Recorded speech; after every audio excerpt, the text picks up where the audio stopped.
Ang Kenyan food, ayan. Pinakang kanin, sarap, gusto ko yan. Ayan po, lalagay na natin. Ayan. Dahan-dahan lang.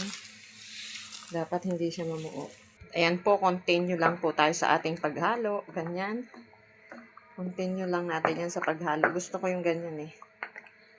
Halo-haluin lang natin siya ng haluin hanggang siya ay maluto. Ang huli, ang halo po ay ganyan na. Pag ganun. Yan. Ganyan na siya. Straight na siya. Takpan natin yan.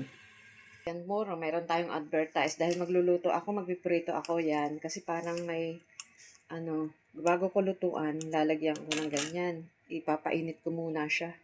Ganyan ako. At ngayon po, nakikita nyo na po siyang umuusok. Ayan. Pag umuusok niya at naaamoy nyo na may mabangong amoy, pwede na yan. Po ay kailangan natin ng maliit na ganito. Ganyan. Anuhin natin dyan sa gilid, pag ganon. Ayan. Ayan. Ganyanin natin siya. Para siya ay madaling maalis. Ayan. Angat na yan. Ito na po ang ating ginawa. Atin lang iganon. Ayan. Ayan siya. Yan na po siya. Thank you for watching. Pero meron siyang, ito yung gustong gusto ko eh.